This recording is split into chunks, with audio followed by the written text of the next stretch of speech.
Academy for Social Change presents First 100 Days. Have you seen a presidential candidate give a speech before? Usually, hopeful politicians use a variety of strategies to make their speeches compelling to a broad public audience, including laying out what they hope to do once in office. They'll usually describe what they'll do in the beginning of their term, specifically their first 100 days. Mentioning the first 100 days is a catchy way to talk about a president's early goals for their time in office, and we tend to hear it more and more as a new presidential administration prepares to be sworn into office. But what exactly is so important about it? The first 100 days refers to the beginning of a new presidential administration, serving as a benchmark or a deadline for achieving specific policy goals.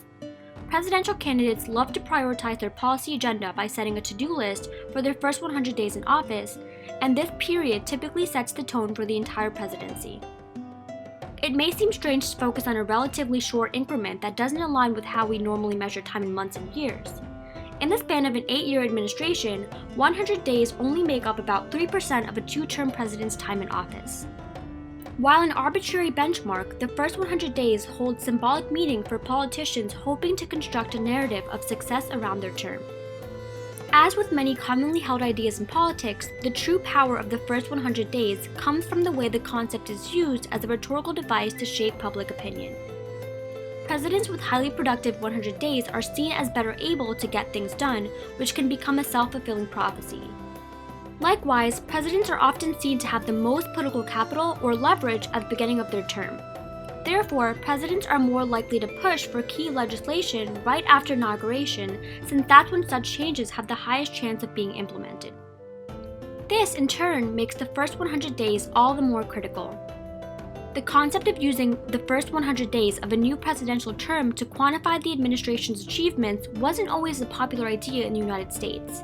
The term wasn't actually used by an American politician until President Franklin Delano Roosevelt on July 24, 1933, during one of his famous fireside chats or radio addresses that were broadcast to the nation. He had started implementing his unprecedented New Deal programs to address the struggles of the Great Depression, and he established this time period as the benchmark for measuring a president's ability to enact their policies. FDR still holds the record for the most laws passed in the first 100 days, with a total of 76. Modern presidents have been significantly less successful in this regard. Although quantifying the president's successes in this way may seem superficial or irrelevant, it's still important to understand why the concept has become a political reality and the value it has in holding our leaders accountable. As long as our media continues to adopt and disseminate rhetorical concepts like the first 100 days, such concepts will shape the political narrative and help individuals form their own opinions on government. But they can also be used to ensure presidential accountability. By publicly setting an agenda for their first 100 days on the campaign trail, presidential candidates give us a useful framework for assessing whether or not they have fulfilled their promises. This can be important for directing our attention to areas in which leaders have failed and creating public pressure to remind them of the responsibilities to their people. While we should never take socially constructed frameworks like the first 100 days as fixed or unchangeable, we can also use them to better connect our interests with our government. This is what democracy is. Now it's your turn to think further. Why else might using the first 100 days as a benchmark be valuable to us? Why might it limit our assessment of a president's administration?